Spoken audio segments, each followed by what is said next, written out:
जर एखाद्याला वाटतं की मला चालल्यावरच मला जळजळ होते, थांबल्यावर कमी होते. तर ते जळजळ असल्यामुळे ॲसिडिटी आहे असं समजून निग्लेक्ट नाही झालं. एखाद्याला जर डोळ्यापुढे अधून-मधून अंधार येत असेल किंवा तो कधी काम करताना किंवा जिममध्ये किंवा एक्सरसाइज करताना असं चक्कर येऊन पडत असेल. हे युजुअली यंग पॉप्युलेशनमध्ये डिटेक्ट होतं. तर प्रत्येक गोष्ट हार्ट अटॅकमुळेच होते असं गॅरंटीड नाहीये. पण ऑब्व्हियस इन्सिडन्स यंग पॉप्युलेशनमध्ये वाढत्या प्रमाणातच आहे. हार्ट अटॅकमध्ये जर आपण असं म्हटलं, की एखाद्या व्यक्तीला चेस्ट पेन झालं आणि त्याला हार्ट अटॅक जर ई-सी-जीवरती डायग्नोसिस झाला, तर सगळ्यात golden hour is the first 1 hour. हो. That is the best time. मग त्यानंतर मग every hour, every minute heart muscle damage जे असतं, ते खूप जास्त प्रमाणात वाढत जातं. कॉम्पिटिटिव्ह वर्ल्डमध्ये कॉर्पोरेट लाईफस्टाईल अनकंडिशनल लाईफस्टाईल आहे ॲक्च्युअली कॉर्पोरेटमध्ये. Long working hours, sitting job, रात्री लेट झोपणं, सतत कॉल्सवर राहणं, स्ट्रेस लेवल खूप हाय. तर असं कॉर्पोरेट्सनी असं एक अवेअरनेस सेशन ही ठेवलं पाहिजे बिकॉज जेणेकरून कळेल लोकांना की बाबा माझी लिमिट, माझ्या बॉडीची लिमिट कितपर्यंत आहे. तर हे त्याच्यावर तुम्ही काय बोलू शकाल सर?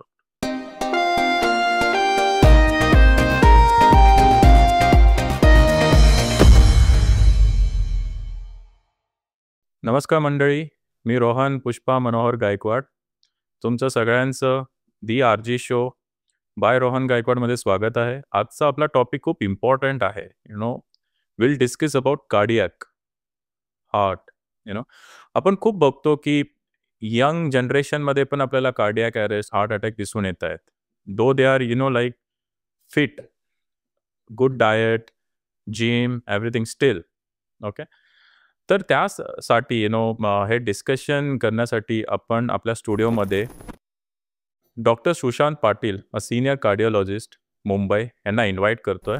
नमस्ते डॉक्टर. नमस्कार. Welcome to our studio. नमस्कार, नमस्कार.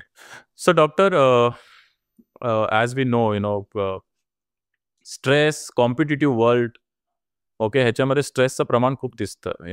Young generation like addicted to smoke, long working hours, late night जागणं. तर हे सगळं हार्टवर याचा इम्पॅक्ट पडतो का या सगळ्या गोष्टींचा यंग एजमध्ये? तर तुमचं काय याच्यावर हो, नक्कीच. गेल्या काही वर्षामध्ये आपण हे नोटीस केलेलं आहे, की हृदयविकार, हार्ट अटॅक म्हणा, ब्लड प्रेशर, रक्तदाबाचा प्रकार जो असतो आणि डायबिटीज, ओबेसिटी हे सगळे आजार जे आहेत ते यंग पेशंट्समध्ये जास्तीत जास्त दिसून येतात हो. गेले काही वर्षामध्ये. ह्याचं कारण हे, की एक तर आपलं डायट आणि लाईफस्टाईल ही खूप प्रमाणात निग्लेक्ट होते आणि दुसरी गोष्ट आहे ॲडिक्शन्स. तर स्मोकिंग, टोबॅको कन्झम्पशन, इतर प्रकारचं सबस्टन्स अब्यूज जर आपण बघितलं, तर त्याची अवेलेबिलिटी आणि ते सोपं झाल्यामुळे बरेच लोकं त्याच्याकरता ऑप्ट करतात. आणि त्यामुळे it is also a problem, की आपण स्ट्रेस कसा घालवायचा. त्यामुळे अल्कोहल आणि अ, बाकीचे ॲडिक्शन्स असतात, त्याच्याकरता आपण रिसॉर्ट करतो. आणि दुसरी गोष्ट सगळ्यात महत्त्वाची म्हणजे एकंदरीत ब्लड प्रेशर, डायबिटीज आणि ओबेसिटी हा आजार जास्त प्रमाणात असल्यामुळे ते यंग पेशंट्स, यंग पॉप्युलेशनमध्ये आपल्याला जास्त दिसून येतो. बरं, दुसरी गोष्ट कामाचा स्ट्रेस, हं. वर्क कल्चर आणि सगळ्यात महत्त्वाचं म्हणजे आजकाल होणारं अनफॉर्च्युनेटली कोविड नंतर होणारं हे जे वर्क फ्रॉम होम कल्चर जे हं. आहे, त्यामुळे आपला जो वर्क कल्चर आहे, कामाचा जो वेळ आहे, तो व्यवस्थितप्रमाणे डिव्हाईड होत नाही. माझं काम कधी संपणार आहे राइट. आणि टाईम झोन वेगळं असल्यामुळे स्लीप पॅटर्न डिस्टर्ब होतं. Very much agreed. या. एक बाउंडरी नाहीये, की उदाहरणार्थ जर आपण 8 वाजता काम सुरू करतो, 5 वाजता if we are going at a workplace, 5 वाजता बंद होतं, आपण घरी येतो आणि गोष्टी बदलतात आपल्याला. पण तसं जर तुम्ही वर्क फ्रॉम होम असाल, तर त्या गोष्टी आपल्याकरता बदलतच नाही. There is no time limit to your work. बरं, तुम्हाला त्या सेम प्रकारची वर्क प्लेस सुद्धा मिळत नाही. तुम्ही तुमच्या कलीग्स बरोबर मिळून मिसळून राहू शकत नाही. There is no break in your work आणि हे कंटिन्युअस काम करत असताना तुमचा स्क्रीन टाईम वाढतो. त्या स्क्रीन टाईम बरोबर तुमचं ॲडिक्शन्स किंवा कॉफी इंटेक या गोष्टी सुद्धा हां. वाढतात. राइट. डायटवरती खूप जास्त प्रमाणामध्ये दुर्लक्ष होतं आणि या गोष्टीमुळे these all are risk factors for inviting cardiovascular disease. आणि हे असून सुद्धा त्यानंतर मग आपल्या जे सिम्प्टम्स असतात त्यावरती दुर्लक्ष होतं. हं. घरी असून काम करण्यामुळे आपली ऍक्टिव्हिटी कमी होऊन जाते. त्यामुळे आपला आजारही लवकर कळत नाही आपल्याला की हा त्रास मला होतोय. There is no breather, sleep disturbance. या गोष्टीमुळे हा प्रमाण जास्त दिसून येतोय गेल्या काही वर्षामध्ये. आणि अजून एक महत्वाची गोष्ट म्हणजे cholesterol dyslipidemia also is a important factor in these people. बाकी यंग जनरेशनमध्ये एकंदरीत जो आपण आजकाल ऐकलंय सडन कार्डियक डेथ वगैरे कशामध्ये असतं, तर सडन कार्डियक डेथ ह्याची बरीचशी कारणं असतात. जसं एक तर एखाद्याला हार्ट अटॅक आला, ज्याचं मेकॅनिझम डिफरंट असतं, की ब्लड प्रेशर आणि बाकीचे रिस्क फॅक्टर्स असणं, डायबिटीज म्हणा, कोलेस्ट्रॉल, ओबेसिटी हे सगळे रिस्क फॅक्टर्स असतात. स्मोकिंग असतो, अल्कोहोल असतो, स्ट्रेस असतं. हे सगळे रिस्क फॅक्टर्स हार्ट अटॅक करता असतात. पण हार्ट अटॅक सोडून दुसरे काही अनुवंशिक आजार असतात, कंजेनायटल, ज्याच्यामध्ये कधी-कधी रिदम डिस्टर्बन्स होऊ शकतो. ते रिदम डिस्टर्बन्स असल्यामुळे हार्ट पंपिंग करणं बंद होऊन जातं आणि त्यामुळे ते सडन कार्डियक डेथ होऊ शकतं. या गोष्टीचं डायग्नोसिसच होत नाही, कारण ते सडनली होतं. पण यावर लक्ष देणं गरजेचं आहे, की जर आपल्या फॅमिलीमध्ये एखादी सडन कार्डियक डेथ असेल कोणामध्ये तरी, अशी फॅमिली हिस्ट्री असेल, तर त्या व्यक्तींनी वेळोवेळी स्क्रीनिंग करून घ्यावं.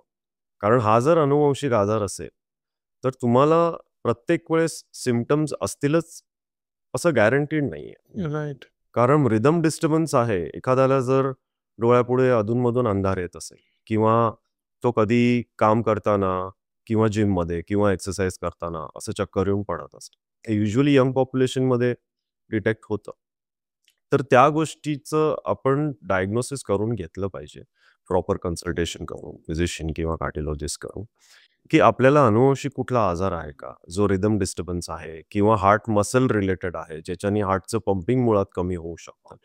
तर प्रत्येक गोष्ट हार्ट अटॅकमुळेच होते असं गॅरंटीड नाहीये. पण ऑब्व्हियस इन्सिडन्स यंग पॉप्युलेशनमध्ये वाढत्या प्रमाणातच आहे. So, doctor, you mentioned that heart attack and cardiac arrest. So what is the difference between these both? Cardiac arrest म्हणजे हार्ट काम करायचं बंद करतं. जे हार्टचे मसल्स असतात, जे कॉन्ट्रॅक्ट होतात आणि त्यामुळे हार्ट ब्लड पंप करतं पूर्ण बॉडीला. तर हार्ट काम करायचं बंद होतं. याला कार्डियक अरेस्ट म्हणतो आपण. आणि कार्डियक अरेस्टचे बरीचशी अशी कारणं असू शकतात. त्यातलं हार्ट अटॅक हे एक कारण आहे, ज्याने कार्डियक अरेस्ट होऊ शकते. हार्ट अटॅक होण्याचं मेकॅनिझम आपलं जे कॉर्नरी आर्टरीज आपण म्हणतो, जे आपल्या हार्टला रक्तपुरवठा देतात. 3 प्रकारच्या कॉर्नरी आर्टरी असतात आपल्या हृदयाला ब्लड सप्लाय देणारे. राईट. तर त्यातली एखाद्या आर्टरीमध्ये जर क्लॉट होऊन रक्तपुरवठा पूर्णपणे बंद झाला, तर त्या भागाला इंजुरी होते आणि तो भाग आहे, तो कमी कॉन्ट्रॅक्ट होतो. हा आहे हार्ट अटॅकचं मेकॅनिझम. पण हार्ट अटॅकमुळे हार्ट बंद जर झाला, की खूप मोठा हार्ट अटॅक आला, मल्टिपल ब्लॉकेजेस असले, खूप मोठा हार्ट अटॅक आल्याने हार्टचं पंपिंगच होत नाहीये, याला कार्डियक अरेस्ट म्हणतो. ओके. तर कार्डियक अरेस्ट ह्याचं एक कारण आहे हार्ट अटॅक. पण इतर कुठल्या कारणामुळे, जसं बॉडीमध्ये बाकीचा काय आजार असू शकेल, ब्लड प्रेशर किंवा किडनीचा आजार, डायबिटीसचा आजार, ह्याच्यामुळे काय एकंदरीत पेशंटला वेगळ्या प्रकारचा आजार असेल, ज्याच्यामुळे हार्टवरती खूप जास्त स्ट्रेन येते आणि स्ट्रेस येते आणि हार्ट पंप करू शकत नाही. त्यामुळेही कार्डियक अरेस्ट होऊ शकतो. पण त्या पेशंटला हार्ट अटॅक नसतो आलेला. काही रिदम डिस्टर्बन्सेस असतील. जसं मी तुम्हाला म्हटलं, की अनुवंशिक आजार असतो, ज्याच्यामध्ये फॉर एक्झाम्पल आपण म्हटलं तर एक हायपरट्रॉफिक कार्डिओमायोपॅथी असते. काही रिदमचे आजार असतात, लाँग क्यूटी सिंड्रोम्स वगैरे, ज्याच्यामध्ये सडनली रिदम डिस्टर्बन्स असतं आणि त्या रिदम डिस्टर्बन्समुळे हार्ट इफेक्टिव्हली कॉन्ट्रॅक्ट होत नाही. त्यांना ब्लॉकेजेस नसतात. पण त्यामुळे सुद्धा हार्ट बंद होऊ शकतं.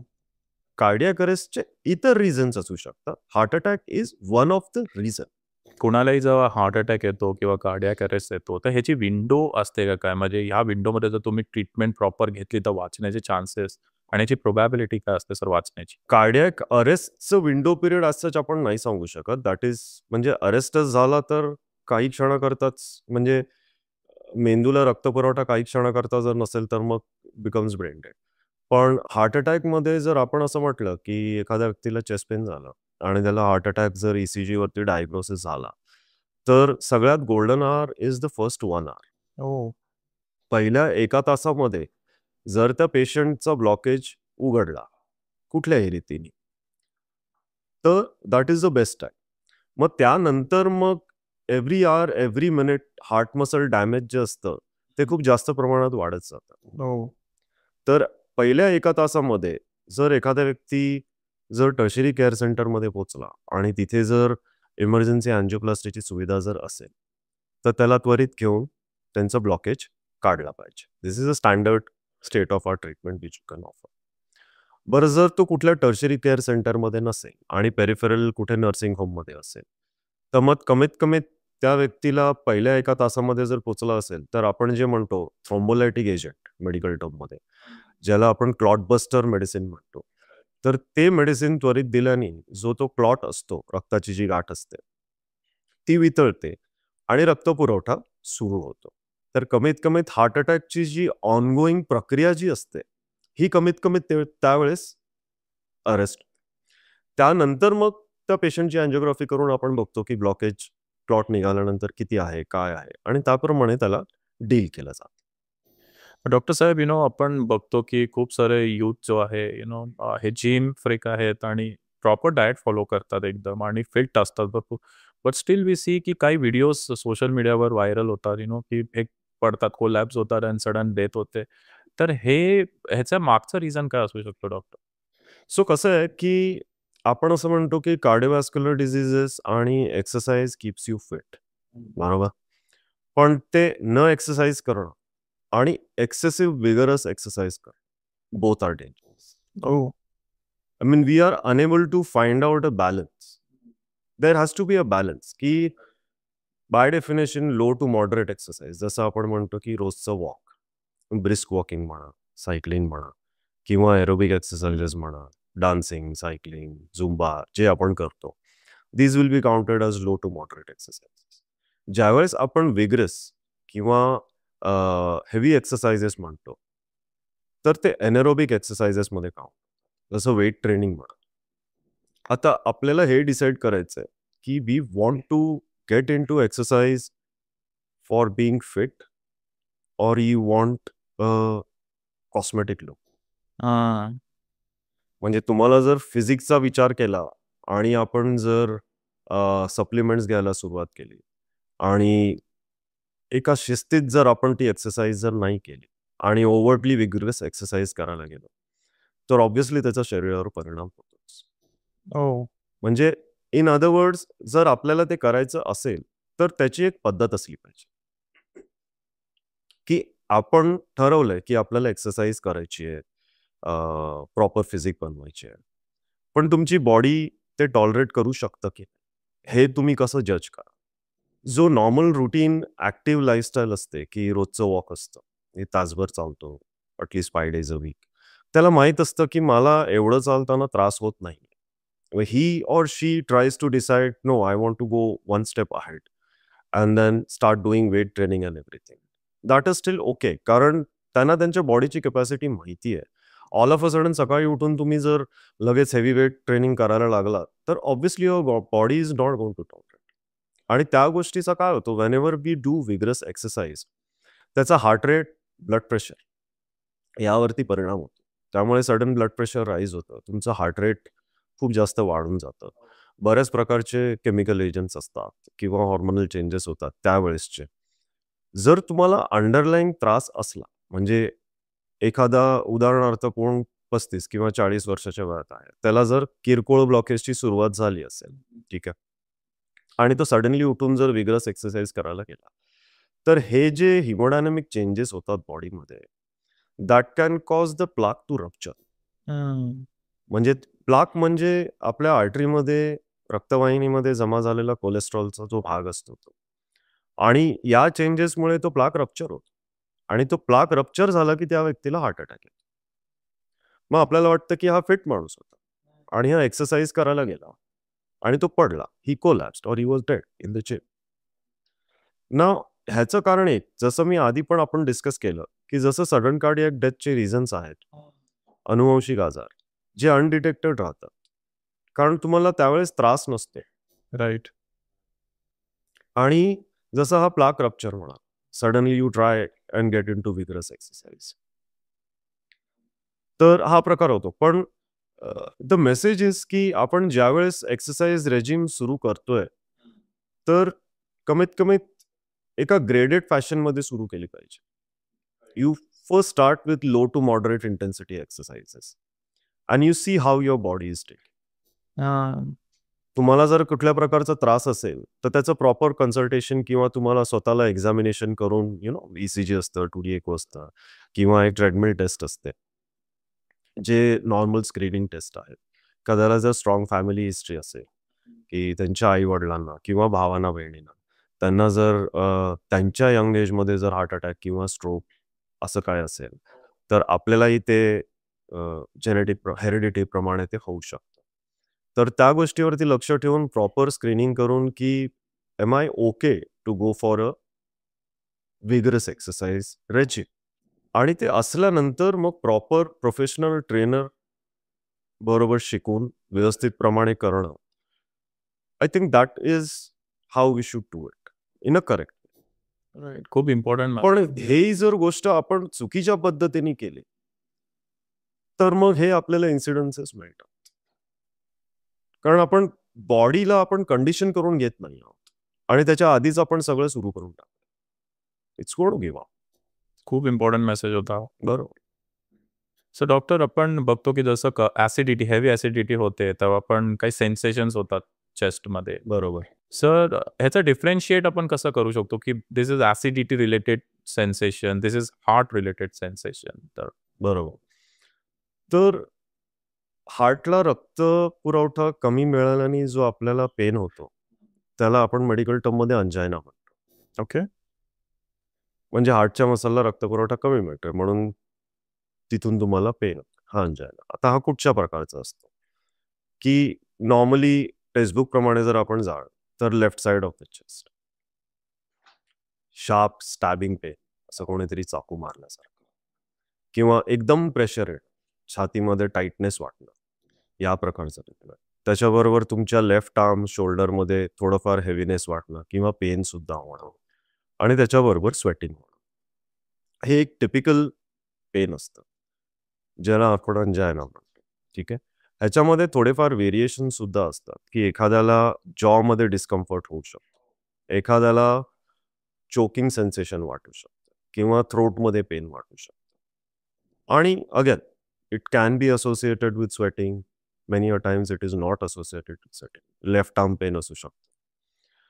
पण ह्याला डिफरन्शिएट असं करणं की जर तुम्हाला अशा प्रकारचा त्रास जर चालल्यावर होत असेल, की तुम्हाला असं वाटतंय तुम्ही चालताय, if you are in a routine of having a daily walk, going for a daily walk rather, तर तुम्हाला कळून येणार की मी तासभर चालायचो पण आता मला एक 15-20 मिनिटामध्ये थोडंसं छातीमध्ये जड वाटतं किंवा प्रेशर वाटतं.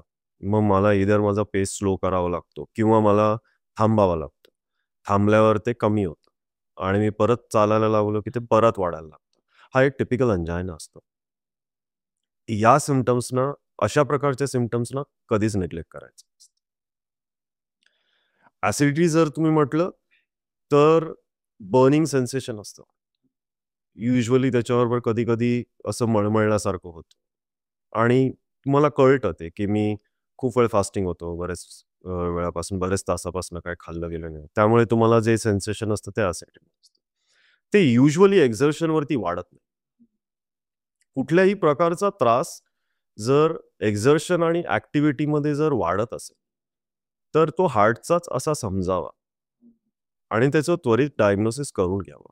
आणि ऍसिडिटी जर असेल तर शक्यतो तुमचं जे दुखणं किंवा जो त्रास असतो तो तुम्ही काहीतरी खाल्ल्यावर किंवा ऍसिडिटीचं औषध घेतल्यावर ऑब्व्हियसली मग ते कमी होतं. हार्टचं शक्यतो होत नाही.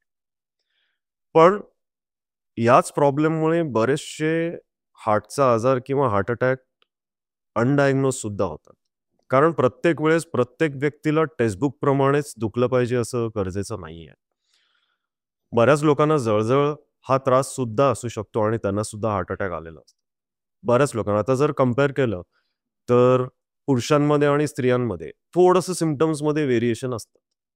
हे टिपिकल सिम्पटम्स जे असतात ते टेक्स्टबुक प्रमाणे जे असतात ते पुरुषांमध्ये असतात, ते स्त्रियांमध्ये कमी प्रमाणात दिसले जातात. त्यांच्यामध्ये दे मे कम विथ जस्ट नॉशिया, पोटात मळमळणं, ओ व्हॉमिटिंग होणं किंवा फटीग, लेथार्जी आपण म्हणतो, थकवा जाणवणं किंवा श्वास घ्यायला त्रास होणं, थ्रोट पेन, जॉ पेन, असे थोडे वेगळे डिझिनेस असू शकतं. तर या सिम्पटम्समुळे थोडासा तो आजार स्त्रियांमध्ये थोडा लेट सुद्धा होतो, कारण तो आजार त्यांच्याकडनंच थोडा निग्लेक्ट होतो, की हे हार्टचं वाटत नाही, टिपिकल नाही. Because everybody tries to go by the test, की मला हे होत नाहीये. पण जो त्रास चालल्यावर वाढतो, त्या त्रासाचं डायग्नोसिस किंवा त्याचं निदान जाणं गरजेचं आहे. म्हणजे तो त्रास नेग्लेक्ट नाही झाला पाहिजे. जर एखाद्याला वाटतं की मला चालल्यावरच मला जळजळ होते, थांबल्यावर कमी होते, तर ते जळजळ असल्यामुळे ॲसिडिटी आहे असं समजून नेग्लेक्ट नाही झाला पाहिजे. राईट. पण शक्यतो ॲसिडिटीचा त्रास जसं मी तुम्हाला म्हटलं, की रेस्टवरच असेल, चालल्यावर काय फारसा फरक पडणार नाही. बऱ्याच वेळेस ॲसिडिटीचा त्रास हा चालल्यावर थोडंसं आपल्याला बरं वाटतं. तर हे उलटं होत नाही हार्टच्या त्रासात. डॉक्टर माझा अजून एक क्वेश्चन होता, जसं 2D आपण म्हणतो, बरोबर. हे काढतात, तर ही ॲज अ रुटीन टेस्ट ठेवली पाहिजे, की जेव्हा आपल्याला सिम्पटम्स येतात तेव्हाच केलं पाहिजे? 2D झाला, स्ट्रेस टेस्ट झाली, किंवा ECG आपण काढतो. तर हे ॲज अ रुटीन 6-6 महिन्यांनी केलं पाहिजे, की it's all like once you get a symptom then you have to do it? Symptoms असले तर डेफिनेटली येस. पण सिम्पटम्स असले तर स्वतःहून जाऊन ते करू नका. कारण let the physician or a cardiologist advise you those tests rather than you straight away going for it. Because कधी-कधी आपल्याला हार्टचा जर आजार असेल आणि त्यामध्ये स्ट्रेस टेस्ट आपण करायला गेलो पेनमध्ये, तर ते थोडंसं डेंजरस सुद्धा होऊ शकतं. राईट. पण एकंदरीत जसं तुम्ही विचारलं मला, की स्क्रीनिंग टेस्ट म्हणून ECG, 2D एको आणि स्ट्रेस टेस्ट करणं आणि सगळ्यात महत्त्वाचं म्हणजे आपलं ब्लड प्रेशर सुद्धा चेक करून घेणं, ब्लड शुगर्स चेक करून घेणं आणि कोलेस्ट्रॉल्स. हे पण त्याबरोबर महत्त्वाचे. म्हणजे तुम्ही हे निग्लेक्ट करून डायरेक्टली ते कराल, तर it won't be a complete holistic approach. Right. Right. बरोबर? कुठल्या माणसाने करावं, कुठल्या व्यक्तीने करावं, ते असं आहे की आपले रिस्क फॅक्टर्स आपण बघतो पहिली गोष्ट तर. आणि आजकाल जे यंग पॉप्युलेशनमध्ये येते ते माझ्या मते तरी 30 वगैरे असं असेल, तर तेव्हा सुरुवात करावी. जर तुम्हाला कुठल्याच प्रकारचे रिस्क फॅक्टर नसेल, तर वर्षातून एकदा should be enough. Or whenever you get the symptoms after you have discussed with your doctor, you can go ahead and get us done. ECG हा रेस्टिंग असतो. त्यामुळे ते आपल्याला इंडिकेट करू शकत नाही, की तुम्हाला हार्टचा आजार आहेच की नाही. म्हणजे तो ब्लॉकेज असून सुद्धा तुमचा रेस्टिंग ECG नॉर्मल असू शकतो. दुसरी गोष्ट स्ट्रेस टेस्ट हे तुमचं ब्लॉकेजेसचं एक इंडिकेटर देतं. तुम्हाला ब्लॉकेजेस असण्याचे चान्सेस आहेत की नाही ऑल्दो. पण तुम्हाला डायरेक्टली असं कन्क्लूड करता येत नाही. हो. पॉझिटिव्ह असेल तर पॉसिबिलिटी जास्त असते. पण निगेटिव्ह असली तर ब्लॉकेज नाहीच आहेत असं नाहीये. पण आपण ज्यावेळेस स्क्रीनिंगचा विचार करतो त्यावेळेस आपण स्टेप वाईज जातो. 2D एको एक वेगळी इन्फॉर्मेशन देते, जे आपल्या हार्टचं पंपिंग, आपल्या व्हॅल्व्हचं स्टेटस, हार्टचे एकंदरीत अॅनाटॉमी याबद्दल. तर तिन्ही गोष्टी इम्पॉर्टंट आहेत. They don't replace each other. बऱ्याच वेळेस आपण म्हणतो, की माझं 2D एको नॉर्मल आहे, तर स्ट्रेस टेस्ट करायची गरज आहे का? पण ते टेस्टच वेगळे आहेत. They both give you different information. दोन्हीही करणं गरजेचं. हो. स्ट्रेस टेस्टवर आपल्याला कळतं, की बाबा आपली फंक्शनल कॅपॅसिटी किती आहे? आपला ब्लड प्रेशर रिस्पॉन्स कसा आहे? आणि हार्ट रेट रिस्पॉन्स कसा आहे? ECGमध्ये जर चेंजेस आले, तर मग हार्टला पीक एक्सरसाइजवरती रक्तपुरवठा कमी मिळण्याचे लक्षणं आहेत. आता त्याचं रिझन असतं ब्लॉकेजेस. मग त्याच्या आजाराच्या प्रॉबॅबिलिटीप्रमाणे we choose the next test, की त्याची डायरेक्टली अँजिओग्राफी करावी का आपण अजून एक स्क्रीनिंग टेस्ट करू, विच इज CT अँजिओग्राफी. त्याप्रमाणे आपण रिस्क स्ट्रॅटिफिकेशन करतो. पण करणं इम्पॉर्टंट आहे. The way we are seeing it more and more in younger population. I think we should be more aware and think more of prevention rather than get into it. Right. Doctor आपण जसं cholesterol lipid profile आपण बघतो. तर या lipid प्रोफाईलच्या व्यतिरिक्तही दुसऱ्या काही taste आहेत ज्या कार्डियाक मार्कर काइंड ऑफ करतात जसं लिपोप्रोटीन झालं, ट्रोपोनिन. तर हे पण आपण रूटीनमध्ये घेतलं पाहिजे? नाही, ट्रोपोनिन हे टेस्ट रूटीनमध्ये करत नाही. ट्रोपोनिन ही एक एन्झाईम असते, जी हार्टला इंजुरी झाल्यावर ती ब्लडमध्ये रिलीज होते. तर आम्ही ते ह्या टेस्ट जे आहेत हे इमर्जन्सीजमध्ये आम्ही करतो. ॲज अ रूटीन त्याचं काय असं मेजर रोल नसतं. कारण जर इमर्जन्सीमध्ये पेशंट आला ज्यांना चेस्ट पेन आहे आणि ई-सी-जी चेंजेस प्लस मायनस वाटतात, थोडीफार ॲम्बिग्युटी असेल, तर त्यामध्ये आम्ही ती टेस्ट करतो, की ते अजून एक कन्फर्मेटरी डायग्नोसिस करतं. लिपिड प्रोफाईल ऑब्व्हियसली आपण करतो. त्यामध्ये एच-डी-एल जो गुड कोलेस्ट्रॉल असतं, एल-डी-एल बॅड कोलेस्ट्रॉल असतं, टोटल कोलेस्ट्रॉल बघतो आपण, ट्रायग्लिसराइड्स बघतो आपण, लाइपोप्रोटीन ए सुद्धा बघतो आपण आणि बरेचसे असे मार्कर्स आहेत ते आपण बघतो. त्यामध्ये आपण एकदा वाढलेलं असताना मग आपण त्याचं टार्गेट काय ठरवावं हे पेशंटच्या रिस्क फॅक्टर्सप्रमाणे डिपेंड करतं, की एखाद्याला आपण जर खूप जास्त वाढलेलं नसेल तर फक्त डाएट आणि लाईफस्टाईल आणि मग रिपीट करून बघावं, की whether diet and lifestyle is enough to keep these cholesterols in the optimal level, or we need to add on medications to control the cholesterol.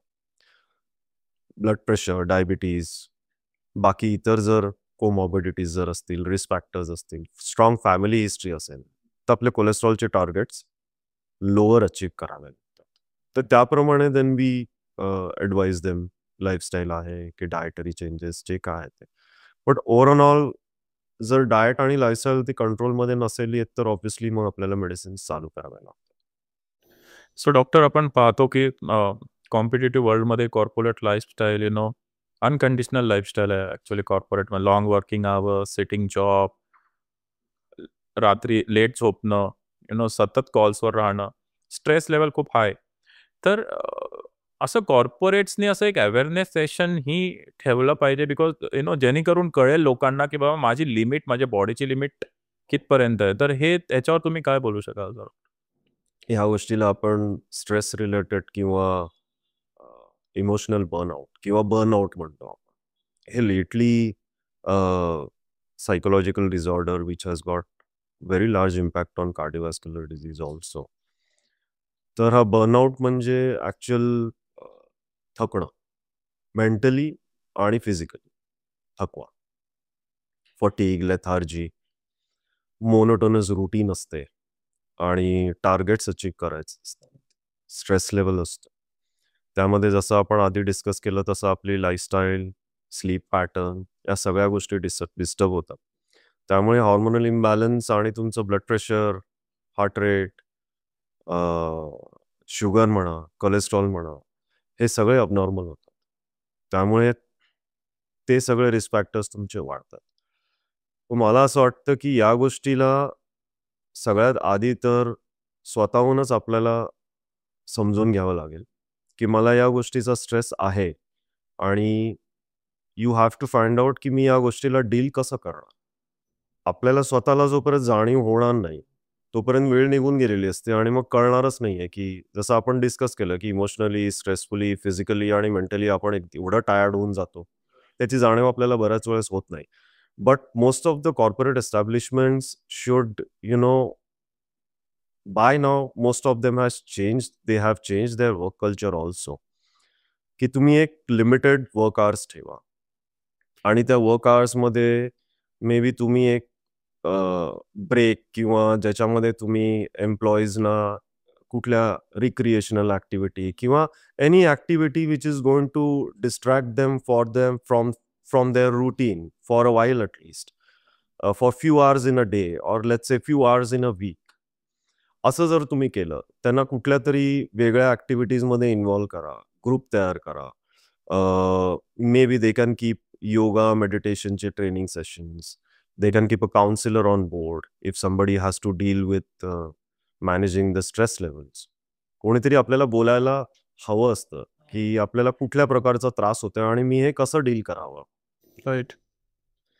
आणि बाकी एम्प्लॉईज बरोबर इन्व्हॉल्व होऊन फिजिकल ट्रेनिंग, जसं तुम्ही जिम ठेवा किंवा एक रिक्रिएशनल प्लेस ठेवा कॉर्पोरेट सेटअप्समध्ये.